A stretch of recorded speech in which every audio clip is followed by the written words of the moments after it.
Comet The Colt of Steel, Chapter 10, The Apple Family Way, Part 3, Strength and Speed. The walk through the orchard was tranquil. Princess Celestia's sun basked the afternoon sky in warmth. The sounds of birds singing soothed my nerves after the hectic day I'd had. So what y'all suppose Granny and Applejack are up to? Applebloom asked me as soon as we were out of the door. After laughing herself stupid for about 2 minutes straight, she'd finally managed to pull herself together. I think I already know, I answered. It's gotta be like the chores Granny had me doing this morning. Why is Granny so interested in y'all doing chores all of a sudden? All she ever asked me to do is clean up my room and make my bed. And she told me it was part of learning the Apple Family Way, I said, shrugging my shoulders. Next thing I know, I'm bucking trees into the sky and turning hills into dirt piles.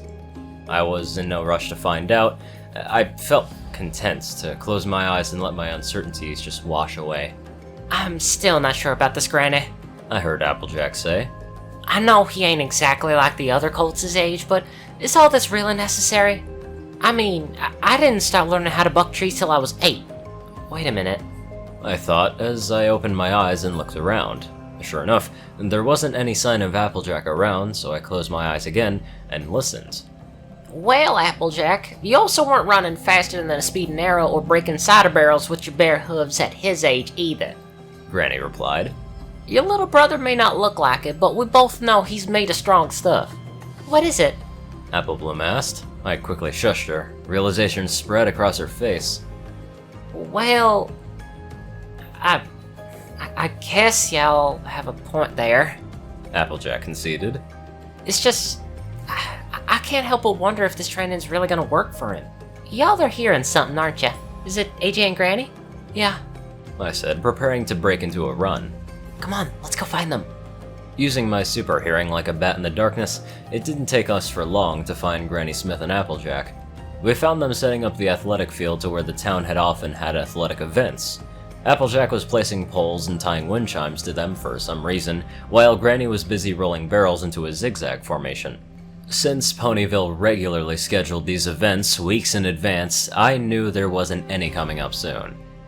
And that's the last one, Applejack said as she set the last hurdle onto the ground. Hey sis! Applebloom called out as we stepped into the clearing. What y'all doing? Oh, howdy Applebloom. AJ said as she walked over to us. We're just setting up the obstacle course. I'm guessing it's for me, right? I said. Applejack smiled and rolled her eyes. Shoo, little brother. Y'all must have been a mind reader on top of everything else. That got a laugh out of me. I don't know if I can do that yet, I answered. but my hearing is pretty good. Granny, he's here! And so is Applebloom! Applejack hollered out. Granny set aside the barrel she was setting up and turned to acknowledge us. So, y'all ready for the next task? She asked as she walked up to me. I guess. I answered. Granny nodded and then turned her attention to Applejack. Applejack, I'm gonna need you to stick around for a while for when something breaks. Y'all mean if something breaks, right? Applejack asked, confused. Not if, when. Granny corrected her. Y'all need to pay more attention to what I'm telling you. Alright, Apple Comet. For your first task, I want to see how well you control your kicking. Granny said, leading us over to the test of strength. I want you to aim for right here. She pointed to the line at the bottom that said baby hooves. But, Granny, isn't the goal of the game to try and hit the bell? I asked. My question got a hearty helping of stink eye from Granny. I said, your goal is to get it up to baby hooves. Her stink eye bored into my own eyes. Once y'all can do that, we'll talk about going a little higher. Now go one and remember baby hooves. Okay. Baby hooves, I muttered as I stepped up to the target. baby hooves, baby hooves, baby hooves. I took in a deep breath, closed my eyes, and gently tapped the button as softly as possible. There was a tink and a clank. Did I get it? I opened my eyes to find Granny shaking her head in disappointment, while Applejack and Applebloom looked up in astonishment. I'm afraid not, Granny said. I looked up to see that the puck had not only hit the bell, but had struck it with enough force to lodge it in the dent it made. This test was about controlling that strength of yours, not using it. We'll have to work on that later. Applejack, find the ladder in the toolbox and get that bell fixed, wouldn't you? Sure, no problem. Applejack nodded. As for you two, come with me. So I didn't pass the first test. At least I didn't kick the bell into Canterlot this time. Alright, this next challenge is to test your running abilities. 3 laps around the track as fast as you can. Jump the hurdles, weave through the barrels without knocking them over, leap across the baskets of grapes without breaking a single one, weave through the poles without ringing the chimes, leap through the hoops without falling into the mud and crossing the finish line. Granny said, putting extra emphasis on the specifics of each task. Okay, this test is about controlling your speed, not seeing how fast you can run. So take your time, and remember if you mess up a task, it'll cost you a 3-second time penalty. Y'all got that? I think so, I answered enthusiastically, but a little confused. I admit at the time I didn't fully grasp what this had to do with learning the Apple family way, but a chance to let out some excess energy without worrying about Pony seeing what I could do did sound like fun. Can I run too? Apple Bloom asked Granny.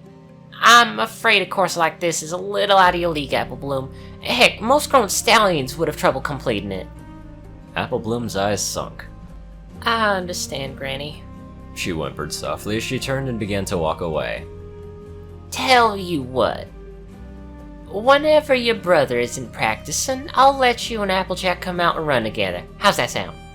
Apple Bloom turned around, her eyes full of excitement, and leaped onto Granny, wrapping her little hooves around her neck. Oh, thank you! Thank you so much, Granny! She cheered. Granny smiled and wrapped her forelegs around Apple Bloom's barrel before setting her down. Easy there. I'm not as young and spry as I used to be. She chuckled. Come on, let's go so your brother can get started. On your mark, get set, go! In an instant, I was off like a rocket, the wind whipping through my mane, and time seemed to slow down as I reached the first hurdle. My leg muscles coiled tightly like steel springs, and with a single leap, I cleared the hurdle by at least a couple 100 feet. In height. And distance. What intonation? Applejack exclaimed as she watched me take to the sky like a hay bale in a tornado. Applebloom just stared up with her jaw dropped in awe. Granny? I shouted up into the air. I think I jumped too far! Then there was a poomph. I wound up landing in a briar patch. All in all, not a good first run. Fortunately, after half an hour of getting briars pulled out of my coat, Granny let me try again without the hurdles, which went about as well as my first run. Which is to say, not well at all. I started off pretty good. Without the hurdles to jump, I was able to stay on the track. Unfortunately, I messed up at the barrel weave. I cleared the course without touching a single barrel. Unfortunately, I couldn't say the same for the winds I was whipping up behind me. One by one, the barrels blew over, spilling dirt and flowers onto the track. The next obstacle was where things got sticky for me. I had to jump on and off several baskets of grapes without breaking a single one. I didn't want a repeat of last time, so instead of jumping mid-run, I came to halt in front of the first basket. I hopped onto the grapes and hopped off the instant I felt them under my hoof. Unfortunately, I was still having problems with height and sticking the landing, and I ended up leaping over 100 feet into the air and ended up face first into the very last basket. To add insult to non-existing injury, the impact of my fall knocked over the other baskets. Apple Comet? Are y'all okay? Applebloom cried from the sidelines. I stood up and brushed the smeared grapes off my face. Gross. My view was obscured by a wall of sticky mane that clung to my face like glue, but I could feel it sinking into every fiber of my coat. Great. I was probably gonna need 3 more baths after this. But that could wait until later. I still had 2 more obstacles to pass, and I wasn't going to let a little grape juice stop me. Well, would you look at that? He's still going for it. Applejack exclaimed. Well, of course he is. I heard Granny say. He's an apple through and through. With my x-ray vision guiding me along the way, I was soon back into the race. My coat was covered in grape juice and dirt, but I didn't care. One way or another, I was going to finish this race. Up ahead, I could see the poles with their chimes dancing from the winds I'd whipped up earlier. Remembering my lesson from the barrels, I slowed down just enough to hopefully Avoid knocking them over. Left, right, right, left, right, left, left, left, right, right. I dashed from pole to pole to like a streak of light. Just one more to go, and I would be done. Go, Apple Comet! For the second time that day, Apple Bloom's cheer caught me off guard. Instinctively, I turned my head for a split second in her direction, and bam! I had X-ray vision, telescopic vision, super hearing, and reflexes, and still, I managed to crash headfirst into the last pole like an idiot. The impact of my skull not only uprooted the pole, but also sent it flying into the distance. And of all places for it to land, it would end up being the worst possible place. Third-person point of view. 97, 98, 99, 100. Rarity said as she finished combing her mane. Oh, it looks simply ravishing. Setting her comb down on her vanity, she proceeded to admire her new do from every angle. Rarity, you've outdone yourself again. Why, I don't see how any Colt could keep his eyes off you. Little did she know at that moment that her vanity was about to be shattered both figuratively and literally. For at that very moment, Rarity saw in her reflection a high-speed projectile heading towards her window. She shrieked, diving from her vanity just as the pole smashed through the window and into her vanity mirror, with such force that it not only shattered the mirror but penetrated on through the wall behind it. The force of the impact sent makeup and beauty supplies airborne, compacts and curlers crashed to the floor, cream jars and lotion bottles spilled their contents into the carpet, and Rarity ducked from cover under her bed as the chorus of shattered glass and scattered makeup filled the room. My vanity, she whispered in shock as she slowly emerged from the safety on her bed frame. The room fell silent. Rarity stared at the empty frame of her mirror, listening to the ringing of the chimes hanging from the pole. Her shock was instantly replaced by burning rage. Split ends popped out of her mane one after another as pulsating veins appeared on her forehead. Her left eye began to twitch until finally, the rage burst forth. The mirror exploded into a shower of glass at the volume of Rarity's voice yelling, before falling on top of her dresser with a crash scattering cosmetics and fragrances across the floor. With the wrath of a teenage mare, scorned Rarity stomped over to the window, the floor shaking with every step. Slamming the window open, she shouted to the heavens. I don't know who you are, or why you did this, but whoever you are, no matter where you hide, I will find you, and when I do, I swear, vengeance will be mine! Thankfully for Apple Comet, Rarity's rage was distracted by the timely arrival of her mother. Rarity, what's going on in here? Cookie Crumbles asked, opening the door.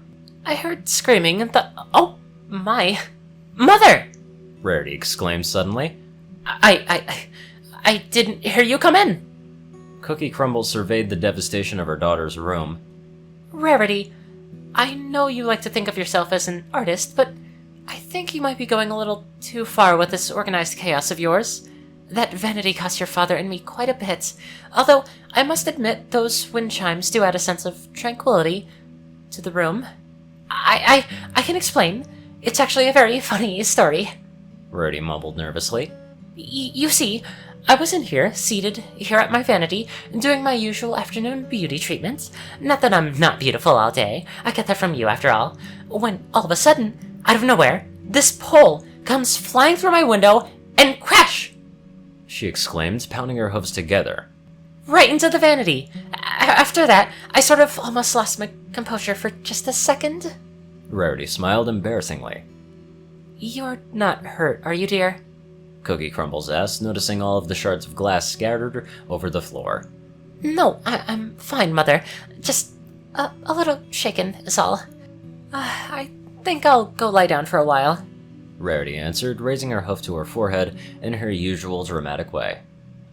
Well, as long as you're okay. Cookie Crumbles sighed as she began to levitate the broken glass into a dustbin. I would like to know how it got there. Poles just don't fall out of the sky for no reason. Apple Comet's point of view. The shrill screech of Granny's whistle echoed through my ears as I picked myself up off the ground. Alright, that's enough! Granny cried. Obviously, there's a lot of improvement that needs doing. I'm really sorry, Granny. I said, my head hung low. I tried my best. She placed a hoof on my shoulder and looked me into the eyes. I know you did, she said softly. No pony gets it on the first try. Of course, no pony ever jumps that high either. Well, at least no pony got hurt, I said, attempting to lift my spirits.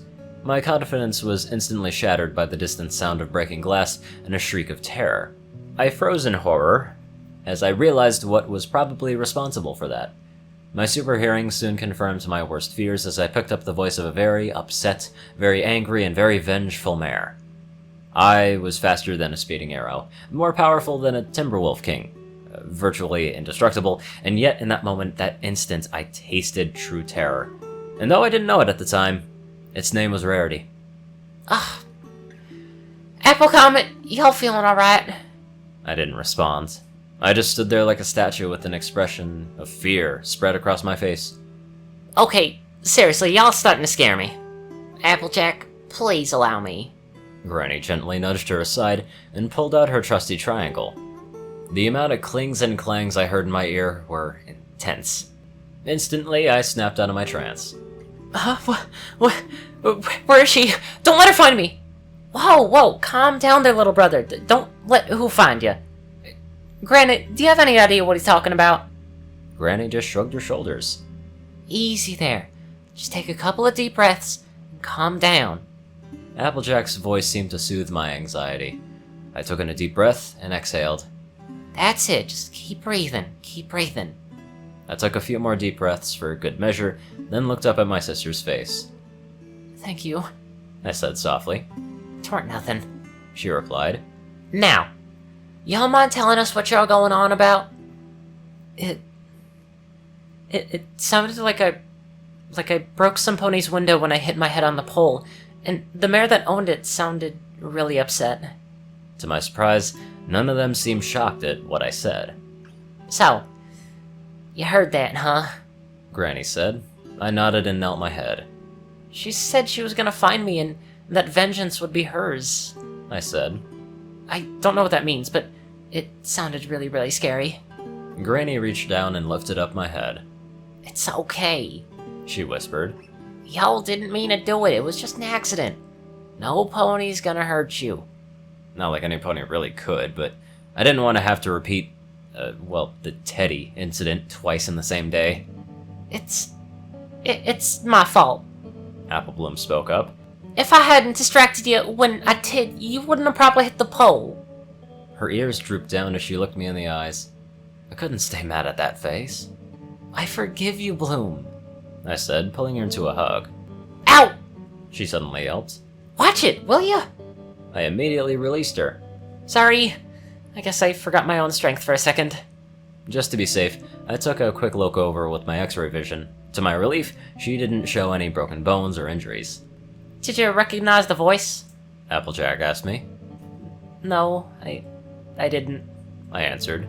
But I know what direction it came from. I pointed over in the direction of Ponyville. Granny and Applejack looked at each other.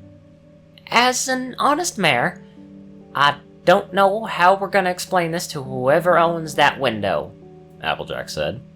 Yep, Granny replied. Looks like we got ourselves a bale of explaining to do. Am I in trouble? I asked nervously. No, you're not in trouble, Granny said. Y'all just don't know your strength is all. Now, come. Let's go get you cleaned up for dinner. The walk back to the house was awkward, to say the least. Not for the grape juice and dirt sticking to me, but for everything I've done today. I felt like a cross-eyed one-pony wrecking crew with 4 left hooves living in a world that was just made of cardboard out there.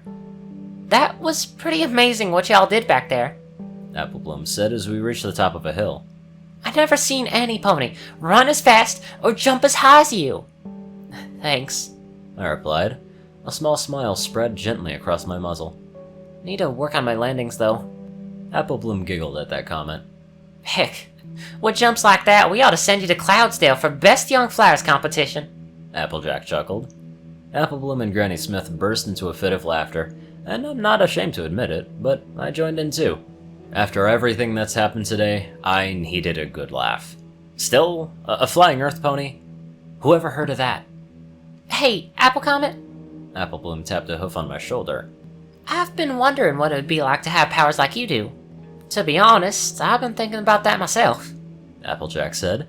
Just imagine how many trees I could buck if I was that fast and as strong as you are. In my head, I imagined one apple tree after another crashing into the ground with a bright yellow blur crashed through anything in its path. Trust me, it's not as easy as you'd think, I said as I came to a sudden stop towards the farm. Granny? Yes, dear? Were we expecting a delivery today? No, not today. Closest I can think of it is Thursday. Why do you ask? Because I see an apple tree sitting outside the front gate with a note attached to it. I chose not to mention the 2 small hoofprints embedded deep into the splintered trunk just yet. Where do y'all suppose it came from? Applebloom asked. I felt something drop inside of me as Applejack moved in to take a closer look at the hoofprints I'd made earlier that day. I'd say whoever did this gave it a pretty good bucking for such small hooves. Hold up, there's something familiar about these prints. Applejack's amateur gumshoeing was by a deep voice behind us that nearly scared me into the air again. I turned around to discover Big Macintosh was the culprit. Mac, didn't I talk to you about sneaking up on us like that?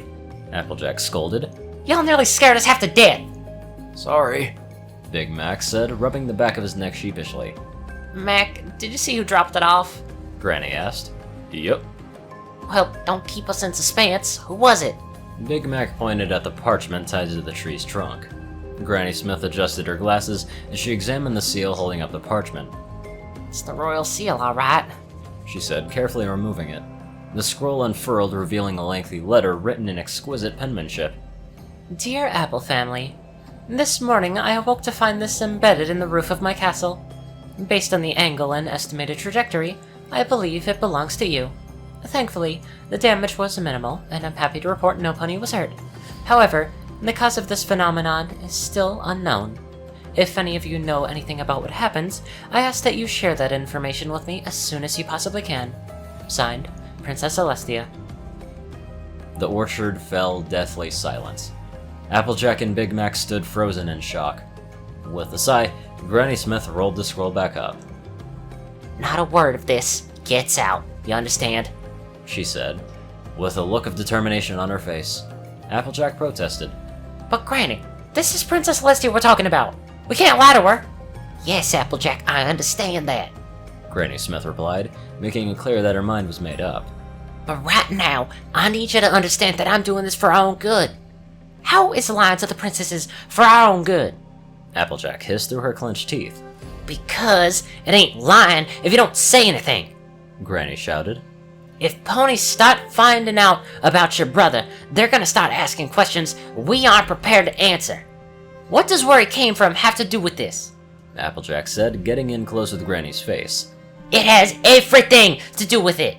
Granny yelled, pressing her muzzle to Applejack's. If word gets out about him, some pony might come and try to take him from us. Are you saying Princess Celestia might try to kidnap him? Applejack said accusingly. I was talking about some pony much, much worse. Granny said, her voice becoming lower. Applejack loosened her stance, and it seemed she had conceded to Granny on that point. Still, her face said she wasn't ready to throw in the towel just yet. I stood, transfixed at the argument unfolding in front of me. An argument that I was the subject of.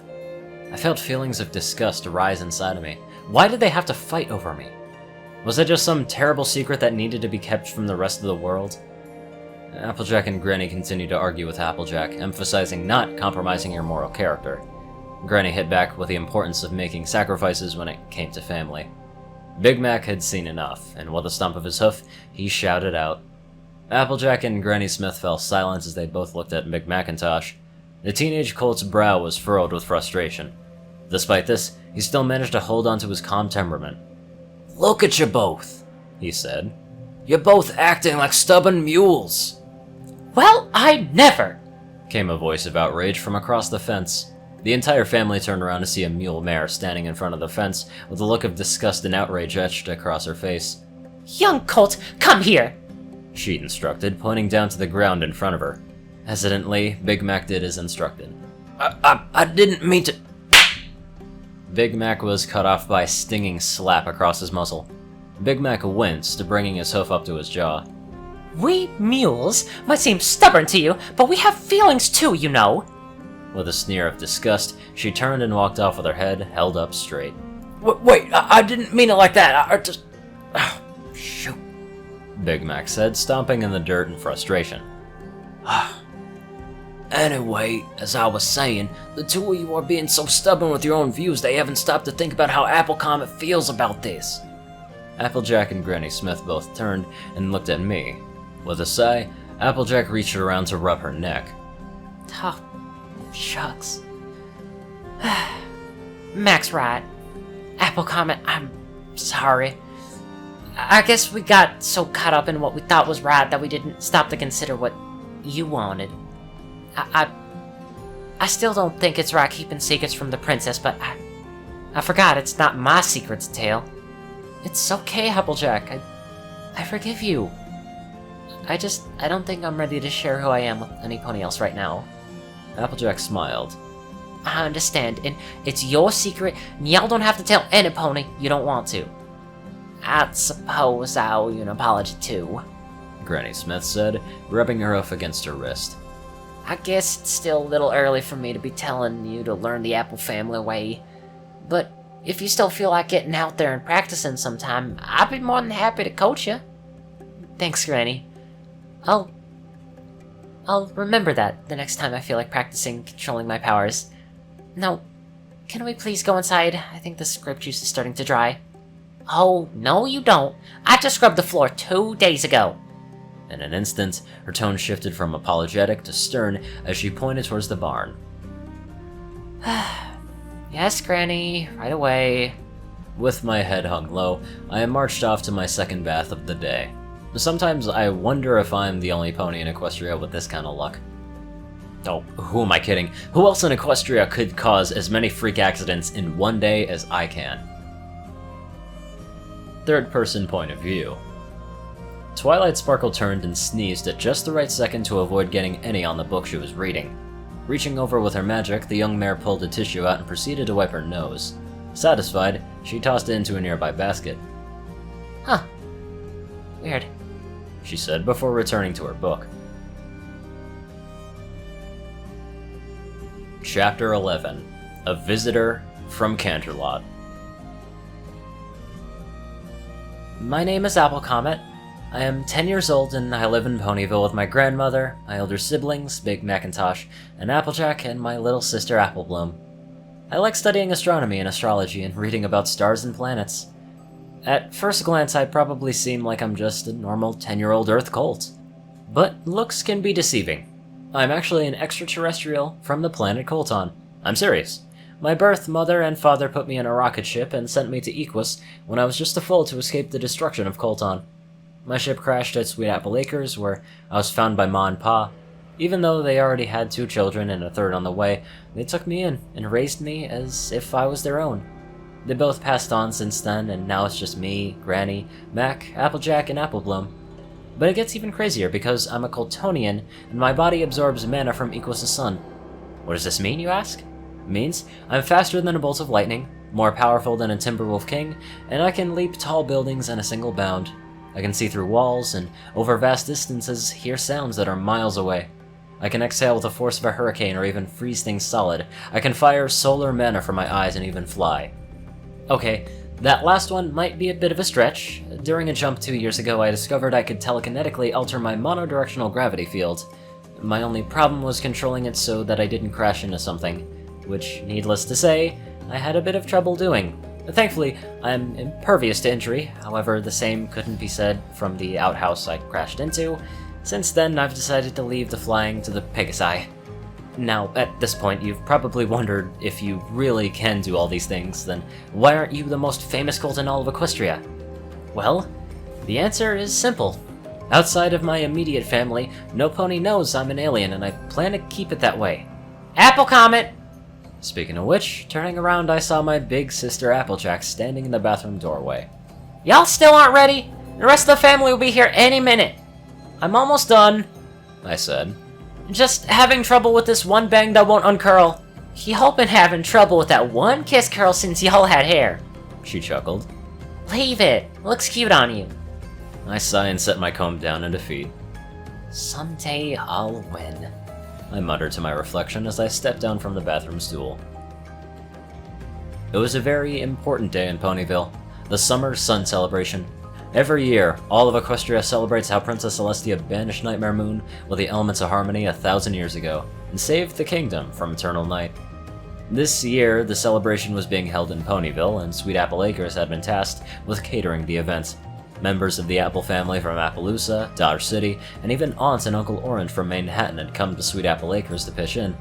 One by one, family members pulled up to the farmhouse with carts full of food and drink ready to be served. We shared our hellos and hugs before pointing them over to the picnic tables, and so far, so good. That was until... Where are those two adorable little ones of yours, Gertie? Great Auntie Applesauce and Apple Rose showed up. There they are, Apple Rose said as she pointed us out. Apple Bloom and I froze in horror as the two elderly mares trotted up to us. Oh my goodness gracious, let me take a look at you two. Auntie Applesauce said before she proceeded to squish my face together like a constipated foal. Oh, Apple Comet, you've gotten so big since I last saw you. I cringed as her wrinkly lips pressed against my cheek. It's probably more important to mention that great Auntie Applesauce used to go by another name before half of her teeth fell out. I don't want to sound mean because she's family, and I love her, but when she kissed me I could feel her denture shifting back and forth inside of her mouth. It's nice to see you too, Auntie Applesauce. I winced. I could already feel the lipstick she'd left sinking into my coat. Looking over, I could see Apple Bloom futilely trying to squirm her way out of Aunt Apple Rose's cheek pinches. But there was no escape to be found. All we could do was wait until they decided to let us go. Then we could spend the rest of the day stuffing our faces with dessert to try and forget the horror we'd been through. Oops.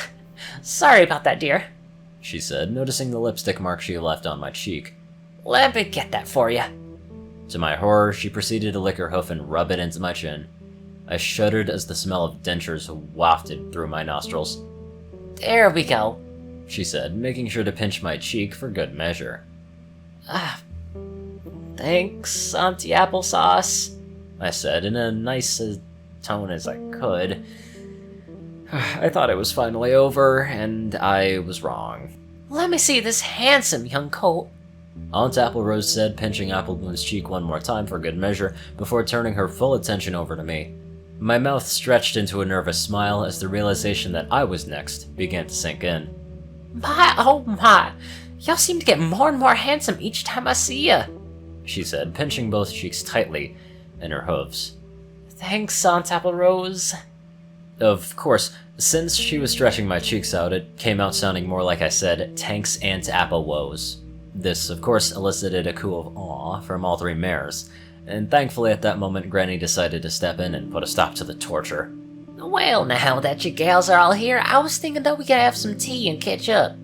That sounds lovely, Gertie, Aunt Apple Rose said, releasing her grip on my cheeks. Auntie Applesauce planted a quick kiss on Apple Bloom's forehead before the three of them went inside. Apple Bloom and I breathed a sigh of relief. The nightmare was over. Looking back on everything that would happen that night, it was a poor choice of thought. Quite a lot of interesting events happened during that. Anyway, I'd like to give a very special thank you to my flawless donators: Yoshi Super Saiyan 2, Peter Coulthard, Nicholas Springthorpe, Dospo, Rainbow Dash 1990, David D. Sanchez, Dwight Cornel, Gagi, Secret Moon, ORIAN Pax KAIJU, Starlight Glimmer, Trey, Pokekiller Zach, Soul Dragon, Dak Britton, Joe Pierce E, and Reno. Thank you all very much for watching this video, and I'll see you all very soon.